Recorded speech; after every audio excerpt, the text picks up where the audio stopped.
जय हिंद साथियों, में कुछ बैरागी आप सभी का वेलकम करता हूं हमारे online platform current affairs updated पर। साथियों, इंडियन इकोनॉमी की सीरीज में लास्ट लेक्चर में हम लोगों ने सरकार की राजस्व आय के बारे में बात की थी। सरकार देश के अंदर जनता पर कर लगाकर, देश की जनता से चालान वसूल करके, देश के सरकारी उद्यमों से प्राप्त लाभांश से अपनी रेवेन्यू रिसिप्ट को प्राप्त करती है। एक और चीज यहां पर आपको मैंने बताई थी लास्ट क्लास में कि सरकार दो प्रकार से इनकम करती है। उसका नाम है राजस्व आय और दूसरा है पूंजीगत आय। रेवेन्यू रिसीप्ट और दूसरा है कैपिटल रिसीप्ट। तो चलिए साथियों, आज हम सरकार की दूसरे प्रकार की इनकम यानी रेवेन्यू रिसीप्ट के अलावा कैपिटल रिसीप्ट यानी पूंजीगत आय की चर्चा करते हैं। साथियों, यहां पर पूंजीगत आय के अंदर आपको तीन प्रकार के एग्जांपल्स देखने मिल रहे हैं। ये सीधे एग्जाम के अंदर क्वेश्चन आता है। पूंजीगत आय के टेक्निकल वर्ड्स को समझने से पहले आपको एक उदाहरण समझना पड़ेगा। मान के चलो एक रमेश नामक व्यक्ति है और रमेश नामक व्यक्ति का एक खाता है, अकाउंट है। रमेश जो भी पैसा कमाता है वो इस खाते के अंदर रखता है। मतलब रमेश की सारी इनकम एक ही अकाउंट के अंदर शो होती है।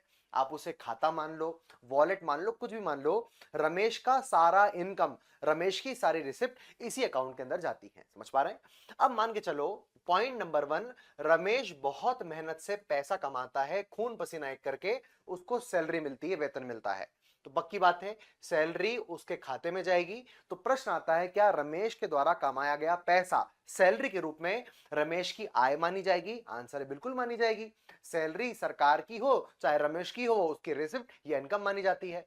लेकिन मान के चलो दूसरी कहानी में रमेश ने अपना घर बेच दिया और घर बेचने से सरकार को या रमेश को जो पैसा मिला, वास्तव में वो पैसा भी रमेश ने अपने ही खाते के अंदर डाल लिया। तो प्रश्न आता है, घर बेचकर जो पैसा रमेश के पास आया, क्या वो रमेश की प्राप्ति, क्या वो रमेश की रिसिप्ट, क्या वो रमेश की आय मानी जाएगी? तो आंसर समझना, बजट को समझते समय खाते के अंदर आने वाला सारा पैसा, अकाउंट के अंदर आने वाला सारा पैसा किसी भी व्यक्ति विशेष की इनकम मानी जाएगी। तो आंसर है हाँ, घर बेचकर जो पैसा आया है खाते में वो भी उसकी कौन सी इनकम मानी जाएगी? कौन सी वो बाद में बात करेंगे, लेकिन इनकम मानी जाएगी।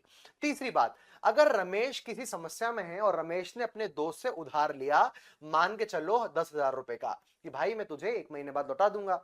रमेश ने सुरेश से कहा, अभी तुम मुझे 10,000 रुपए दे, 1 हफ्ते बाद लौटा देता हूं। समझ पा रहे हैं? 1 हफ्ते के लिए रमेश नामक व्यक्ति ने जो उधार लिया उसको भी रमेश ने कहां पर रखा? अपने खाते के अंदर। खाते के अंदर, वॉलेट के अंदर, अपने घर के अंदर, मतलब जहां भी रमेश अपने पैसे को जोड़ता है, रख के रखता है। तो साथियों समझना, क्या रमेश नामक व्यक्ति ने 10,000 रुपए की आय प्राप्त करी? आप बोलोगे नहीं, क्योंकि रमेश ने आय प्राप्त नहीं करी, ये तो भैया उधार लिया हुआ है। लेकिन पॉइंट समझना, चाहे रमेश नामक व्यक्ति घर बेचकर पैसा कमाए, चाहे मेहनत करके पैसा लाए, चाहे उधार लेके अपने अकाउंट के अंदर पैसा रखे, अगर खाते में पैसे रखे गए हैं, रमेश पैसा लाया है घर के अंदर, तो वो रमेश की आय मानी जाएगी। मतलब बजट को समझते समय आपको आय का मतलब विस्तारित करना पड़ेगा, एक्सपांड करना पड़ेगा। तो जो मेहनत से कमाओगे वो भी इनकम है, वो भी आपकी रिसिप्ट है। घर बेचकर कमाओगे वो भी आपकी इनकम है, आपकी रिसिप्ट है। अगर उधार लेकर कमाओगे तो साथियों बजट के अंदर उधार से प्राप्त होने वाला पैसा भी आपकी इनकम या आपकी रिसिप्ट मानी जाती है। सेम गोज फॉर दी सरकार। सरकार की पूंजी आय का पहला साधन आपको यहां पर देखने मिलता है उधार। जब भारत की सरकार दुनिया से या किसी से भी उधार की प्राप्ति करती है, भारत नहीं दुनिया का कोई भी देश अगर उधार लेता है, तो वास्तव में साथियों उधार से प्राप्त होने वाला पैसा भी उस देश या उस व्यक्ति की क्या मानी जाएगी? आय मानी जाएगी। आप बोलोगे सर ये तो गलत बात है ना, उधार तो हमको चुकाना पड़ता है, वापस देना पड़ता है, लेकिन सैलरी वाला पैसा, मेहनत का पैसा हमारा होता है, वो कभी हम किसी को नहीं लौटाते। तो साथियों यही कारण है कि हम लोगों ने उधार नामक इनकम को, उधार नामक प्राप्ति को सरकार की पूंजीगत आय के अंदर रखा, सरकार की पूंजीगत आय के अंदर रखा, और कर से प्राप्त होने वाली शुद्ध आय जो सरकार को वापस किसी को नहीं लौटाना है, ऐसी इनकम को अंदर हमने कहां पर रखा है? राजस्व आय में। तो यहीं पर आपको मेजर डिफरेंस क्रिएट होते देखने मिलता है। राजस्व आय एक ऐसी आय है जो सरकार ने अगर प्राप्त कर ली तो सरकार को वापस नहीं चुकानी पड़ती, वो सरकार की नेट इनकम मानी जाएगी, सरकार की वो शुद्ध आय मानी जाएगी। इसलिए मैं कल बार बार बोल रहा था कि भारत सरकार सबसे ज्यादा ध्यान केंद्रित करती है अपनी राजस्व आय को बढ़ाने में। पूंजीगत आय उतनी अच्छी नहीं होती। क्यों? क्योंकि पूंजीगत आय का सबसे पहला क्यों क्योंकि क्योंकि पूंजीगत आय का सबसे पहला साधन आपको देखने मिल रहा है उधार। उधार का मतलब क्या? भारत की सरकार दो तरीके से उधार ले सकती है। पहला, अगर वो वर्ल्ड बैंक या दुनिया के किसी देश से उधार प्राप्त करती है तो ऐसा उधार एक्सटर्नल डेब्ट या बाह्य उधार कहलाता है। तो अगर हम लोग वर्ल्ड बैंक से पैसा ले रहे हैं या हम जापान, नेपाल जैसे देशों से पैसा ले रहे हैं, नेपाल तो नहीं देगा, जापान दे सकता है या दे रहा है, तो ऐसे देशों से पैसा लाना भारत सरकार के द्वारा वास्तव में एक्सटर्नल डेट या बाह्य उधारी कहलाएगा। और प्रश्न आता है कि बाह्य उधारी सरकार की कौन सी आय मानी जाएगी? तो आप बोलना भैया ये तो आय तो है ही है, लेकिन ये पूंजीगत आय है, क्योंकि पूंजीगत आय वास्तव में एक ऐसी आय होती है जिससे हमारी लायबिलिटीज बढ़ जाती हैं, हमारी देनदारी बढ़ जाती है। देखिए यहां पर रमेश नामक व्यक्ति ने अगर सुरेश नामक व्यक्ति से 10,000 रुपए का उधार प्राप्त किया है साथियों, तो यहां पर एक शब्द आपको चर्चा में लाना पड़ेगा, उसका नाम है देनदारी। देनदारी को इंग्लिश में कहा जाता है लायबिलिटीज।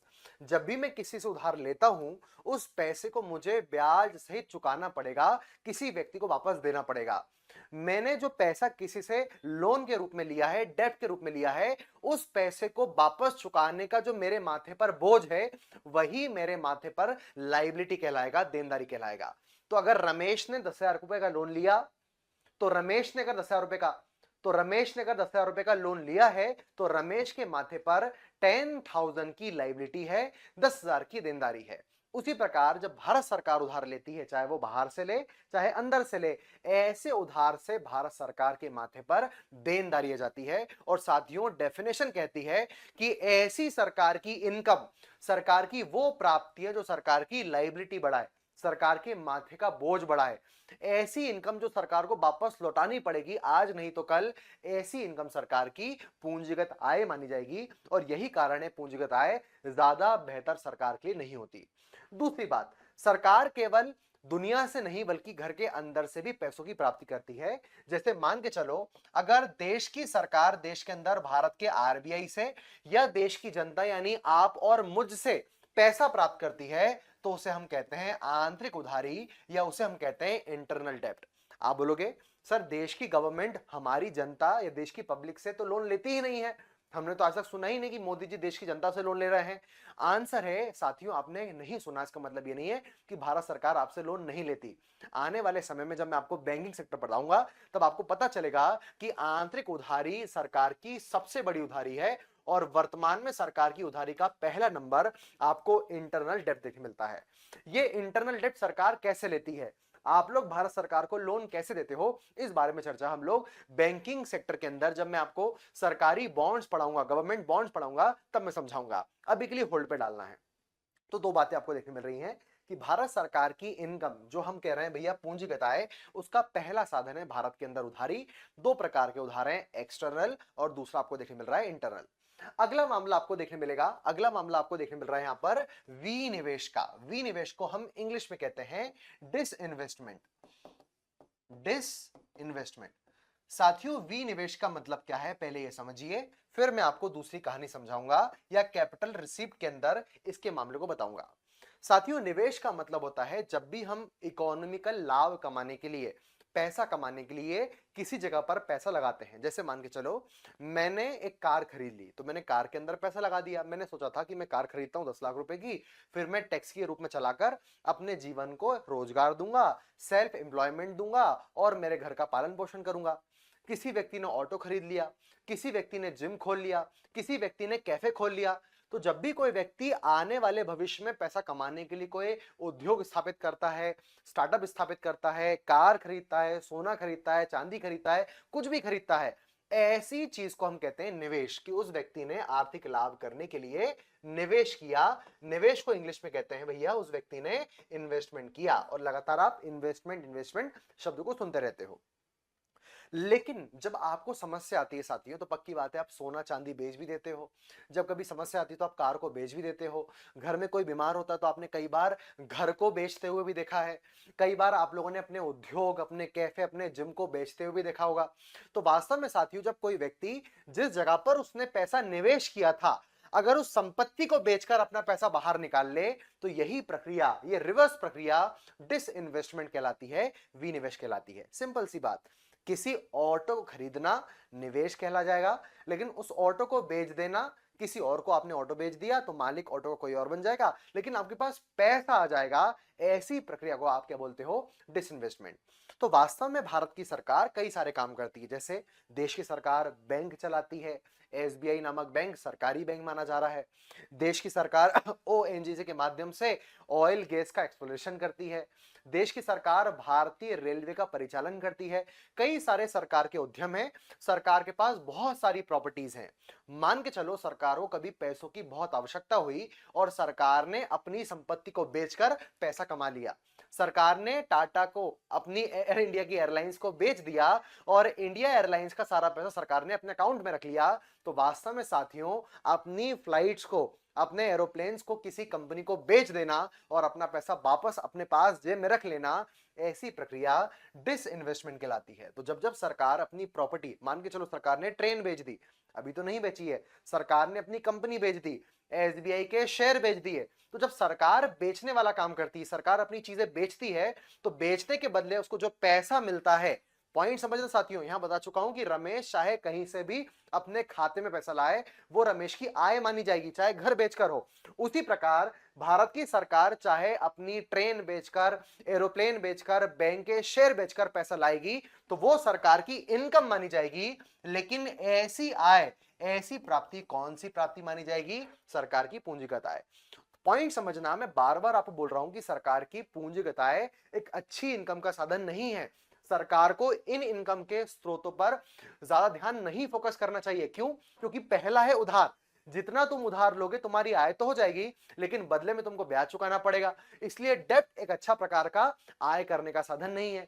कोई व्यक्ति उधारी से कब तक जी सकता है? बार बार उधार करने वाली सरकार अच्छी नहीं मानी जाएगी। इसलिए पूंजीगत आय जब सरकार बढ़ाती है, तब सरकार के ऊपर प्रश्न चिन्ह उठते हैं कि भैया तुम क्या कर रहे हो, क्यों उधार मांगे जा रहे हो। भारत सरकार अगर अपनी संपत्तियां बेचकर पैसा कमाएगी, जिसे अपन कहते हैं विनिवेश या डिसइन्वेस्टमेंट, तो यह भी अच्छा नहीं माना जाता। सोच के देखो, कोई ऑटो वाला सोचे कि मैं ऑटो बेचकर पैसा कमा लेता हूं, तो भैया तेरे पास एक बार में तो पैसा आ जाएगा, लेकिन ऑटो चलाकर जो तू रोज अपने जीवन का, अपने पेट का, अपने परिवार का पालन पोषण कर रहा है, तेरा रोजगार छिन जाएगा। तो सरकार सोचे मैं ट्रेन को बेच देती हूं और पैसा निकाल लेती हूं, तो भैया ट्रेन किसके पास चली जाएगी? अंबानी के पास। अब अंबानी 5-5 गुना फेयर लगाकर, 5 गुना किराया बढ़ाकर खुद का लाभ कमाएगा, लेकिन उसके लाभ के चलते देश के अंदर आम जनता, गरीब जनता को परेशानी होगी। इसलिए सरकार के विनिवेश करने के तरीके या रणनीतियों को कई बार लोग प्रश्न चिन्ह में लाते हैं और कहते हैं भैया डिसइन्वेस्टमेंट एक अच्छा तरीका नहीं है पैसा कमाने का। तो सरकार बार बार अगर विनिवेश कर रही है तो वो अच्छी सरकार नहीं है, ऐसा सामान्य इकोनॉमिस्ट मानते हैं। तो भैया विनिवेश की बात भी आपको समझ में आई होगी। उधार लेना, दूसरा है संपत्ति। ऐसे समझो, संपत्ति को बेचकर पैसा कमाना विनिवेश से प्राप्त होने वाली पूंजीगत आय का साधन है। अगला पॉइंट, अगर भारत सरकार ने मान के चलो किसी दुनिया के देश को उधार दिया था, मान के चलो मैंने आप लोग को पिछले हफ्ते उधार दिया था, इस हफ्ते मैं कहता हूं कि भाई अब मेरा पैसा मुझे वापस कर दो। जब मैं मेरा ही पैसा वापस आपसे ले लूंगा, मैं अपने उधार को रिकवर कर लूंगा, तो उधार की वसूली भी वास्तव में पूंजीगत आय मानी जाती है। साथियों, दो अलग अलग शब्द हैं, उधार लेना, लोन लेना, और लोन रिकवर करना, दोनों में अंतर है। जैसे उधार अगर मैं लेता हूं तो भैया मुझे देनदारी के साथ उधार चुकाना पड़ेगा, इसलिए ये अच्छी इनकम नहीं है। दूसरी चीज, ये भी ज्यादा अच्छी इनकम नहीं है। क्यों? मैंने मान के चलो किसी को उधार दिया था, उसने मेरा ही पैसा मुझे लौटा दिया, इसमें मेरी कौन सी बड़ी बात है? मैंने किसी को 5 रुपए दिए, उसने मुझे 5 रुपए वापस लौटा दिए, तो ये मेरी 5 रुपए इनकम तो है, कैपिटल इनकम है। उधार को प्राप्त करना भी पूंजीगत आय मानी जाएगी, लेकिन अच्छी आय नहीं है, क्योंकि भैया ये मेरा ही पैसा था, मेरे पास कोई नया पैसा नहीं आ रहा। उधार लेना भी अच्छी बात नहीं, डिसइन्वेस्टमेंट करना भी अच्छी बात नहीं। उधार को वसूल करना चाहिए, लेकिन खुश नहीं होना चाहिए, क्योंकि भैया कोई तुमने तीर नहीं मार दिया। समझ पा रहे? इसलिए भारत सरकार के द्वारा जब पूंजीगत आय के ऊपर ध्यान केंद्रित किया जाता है, तो हो सकता है कई सारे अर्थशास्त्री उतने खुश ना हो जितना राजस्व आय से लोग खुश होते हैं। साथियों, अगर लगातार आपको इंडियन इकोनॉमी को कंप्लीट करना है, बेसिक से लेकर एडवांस तक के सारे टॉपिक समझना है, जिसमें बजट, बैंकिंग, शेयर मार्केट, सारे टॉपिक हम कवर करने वाले हैं, तो कुछ नहीं करना है, आप जिस चैनल पे जुड़े हुए हैं आपको रोज उसे फॉलो करना है, रोज वीडियो लेक्चर्स देखना है, कमेंट सेशन में कमेंट करना है, और हमारे एप्लीकेशन देवशीष क्लासेस को डाउनलोड कर लेना है। साथ ही यहाँ पर कूपन कोड आपको देखने मिल रहा है, इसे अप्लाई करो। ना केवल इकोनॉमी बल्कि कई सारे सब्जेक्ट के पीडीएफ आपको हमारे प्लेटफॉर्म पर देखने मिलेंगे, तो जुड़ जाइए। एक काम करते हैं, पूंजीगत आय को समझाने के बाद मैं आपके दो बेसिक कॉन्सेप्ट भी क्लियर कर देता हूं, ताकि भविष्य में कभी आप डेफिनेशंस पढ़ते हो राजस्व आय की, पूंजीगत आय की, तो कभी भी आपको कंफ्यूजन क्रिएट ना हो। जैसे सबसे पहला एक बेसिक कॉन्सेप्ट जो मैंने अभी थोड़ी देर पहले बताया भी, लेकिन थोड़ी और चर्चा करते हैं, उसका नाम है देनदारी। साथियों, देनदारी को इंग्लिश में कहा जाता है लाइबिलिटी, और देनदारी के अलावा एक और चीज समझनी चाहिए, उसका नाम है लेनदारी।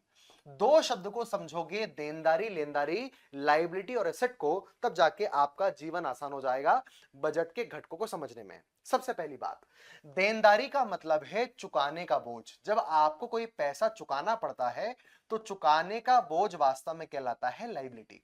और वास्तव में जब भी कोई व्यक्ति उधार प्राप्त करेगा, उधार लेगा, तब उसके माथे पर देनदारी क्रिएट होती है। इसलिए साथियों, आपसे अगर प्रश्न आता है कि अगर भारत सरकार पूंजीगत आय के अंदर डेब्ट प्राप्त कर रही है, उधार ले रही है किसी भी देश से, तो उसकी देनदारी पर क्या प्रभाव पड़ रहा है, उसकी लायबिलिटी पर क्या प्रभाव पड़ रहा है, तो आप सभी को पता होना चाहिए। अगर भारत सरकार ने 1 करोड़ रुपए का उधार लिया, तो भैया 1 साल बाद, 2 साल बाद, 5 साल बाद 1 करोड़ रुपए चुकाना पड़ेगा। जितना चुकाना पड़ेगा वही आपके माथे का बोझ यानी देनदारी कहलाएगी। मतलब आप लोग जब भी उधार लोगे, जितना उधार लोगे वही आपकी देनदारी या लायबिलिटी मानी जाएगी। बेसिक बात है, उधार लोगे तो चुकाना पड़ेगा, जितना चुकाना पड़ेगा इसी का बोझ, इसी का टेंशन लायबिलिटी या देने की देनदारी कहलाएगी। Clear point? लेकिन जब आप उधार लोगे नहीं, उधार बांटने वाले साहूकार बन जाओगे। मान के चलो आपने किसी व्यक्ति को 1 लाख रुपए दिए। अब भैया आपने 1 लाख रुपए दिए तो पक्की बात है आपके पास में वो पैसा लेने का अधिकार है। जब आप किसी को उधार देते हो तो उससे पैसा छीनने का, रिकवर करने का अधिकार एसेट या लेनदारी कहलाता है। तो जब साहूकार महाजन की तरह भारत किसी देश को लोन देगा तो लोन को वापस लेने का अधिकार लेनदारी कहलाएगा। इसे बैंकिंग सेक्टर में हम एसेट कहते हैं। समझ पा रहे हैं? तो बैंकिंग सेक्टर के अंदर लायबिलिटी और एसेट दो शब्द बड़े कॉमन है, जो बजट के अंदर भी आपको समझने चाहिए। साथियों, अभी मैंने आपको विनिवेश के बारे में बताया। विनिवेश का मतलब था सरकार के द्वारा अपनी संपत्ति को बेचना। लेकिन एक और बात क्लियर कीजिए कि वास्तव में विनिवेश दो प्रकार के होते हैं। एक का नाम है सामान्य विनिवेश, एक का नाम है सामान्य विनिवेश, जिसे अपन इंग्लिश में कह सकते हैं नॉर्मल डिसइन्वेस्टमेंट। सर, सामान्य विनिवेश का मतलब क्या? जब भारत सरकार को लगे कि भैया यार एक काम करते हैं, हमारे देश के अंदर एक एसबीआई नामक बैंक है जिसमें केंद्र सरकार की मान के चलो 100% हिस्सेदारी है, तो मोदी जी सोचे कि थोड़ा बहुत पैसे की आवश्यकता है लाडली बहना में बांटने के लिए, तो एक काम करो, एसबीआई के 10% शेयर भेज दो और अंबानी को 10% शेयर भेजकर अंबानी से कहो कि भैया 10% के बदले हमें 10 करोड़ रुपए दे दे। तो मान के चलो अगर मोदी जी ने एसबीआई के 10% शेयर 10 करोड़ में बेच दिए, तो 10 करोड़ प्राप्त करना, 10 करोड़ की आय करना पूंजीगत आय है। लेकिन संपत्ति को बेचना, कितनी संपत्ति बेच दी आपने, कितनी शेयर बेचना, कितनी संपत्ति बेच दी आपने एसबीआई की, 10%। तो कुछ अपनी संपत्ति को बेचना सामान्य विनिवेश माना जाएगा। सामान्य विनिवेश का मतलब साथियों ऐसा होता है कि जब सरकार अपनी संपत्ति तो बेचे, लेकिन संपत्ति बेचने के बाद भी मालिक कौन रहे? सरकार। देखो अभी भी सरकार के पास कितने अधिकार हैं एसबीआई के? 90%। समझ पा रहे हैं? 10% गए हैं अंबानी के पास, लेकिन 90% की ओनर सरकार है। तो जब सरकार संपत्ति को बेचने के बाद भी मालिक बनी रहे, ऑनरशिप सरकार के पास रहे, तो ऐसा डिसइन्वेस्टमेंट सामान्य विनिवेश माना जाएगा। समझ पा रहे हैं? दूसरा, अगर मान के चलो सरकार ने क्या किया, देश के अंदर है रेलवे और सरकार ने रेलवे के 100% शेयर, या मान के चलो सरकार ने एसबीआई के 100% शेयर पूरी तरह से एसबीआई को, हवाई जहाज को, रेलवे को, अंबानी जी को सौंप दिया।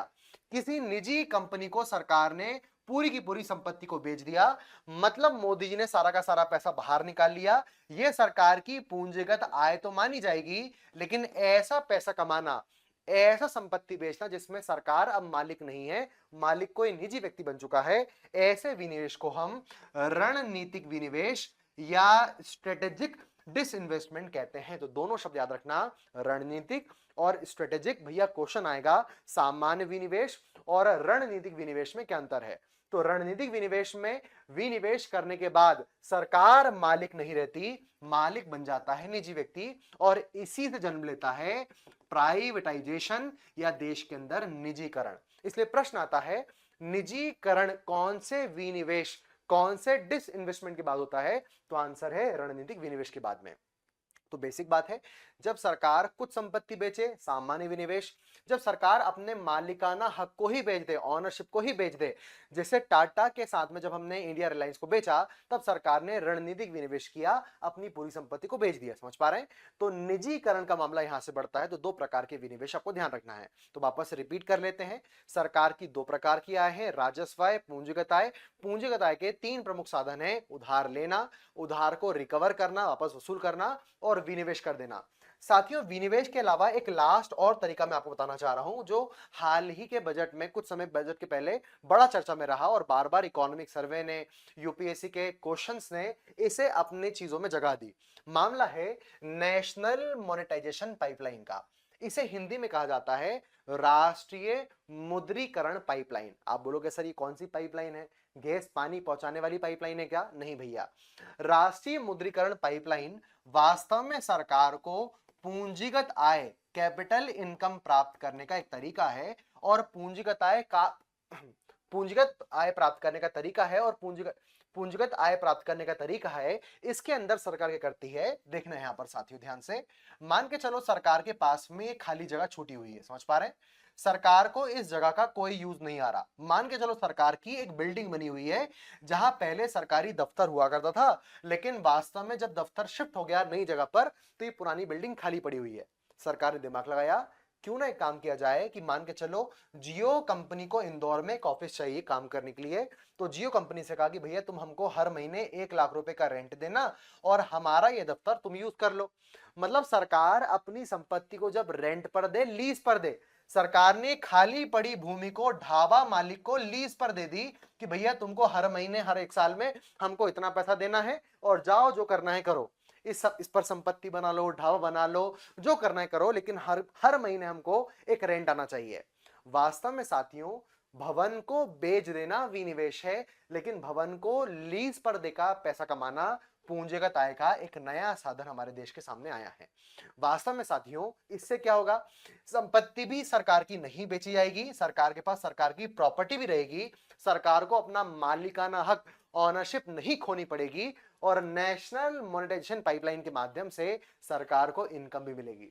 तो सारे लोग तारीफ कर रहे हैं कि भैया क्या शानदार सोचा है, राष्ट्रीय मुद्रीकरण पाइपलाइन के माध्यम से सरकार की जो संपत्ति, जो सरकार काम नहीं आ रही, उसे बेचो मत, उसे लीज पर देना स्टार्ट कर दो। तो इस पाइपलाइन के माध्यम से सारा का सारा जितना भी काम है, सड़क को लीज पर देना, भवन को लीज पर देना, सबको इंटीग्रेट किया जाएगा, और वही नाम है राष्ट्रीय संपत्ति मुद्रीकरण की योजना। साथियों, अगर आप अपनी तैयारी को शार्प करना चाहते हो, आपको ना केवल इकोनॉमी बल्कि मल्टीपल सब्जेक्ट के आपको लेक्चर्स चाहिए, पीडीएफ चाहिए, तो यहां पर आपको देवाशीष क्लासेस एप्लीकेशन को डाउनलोड करना है।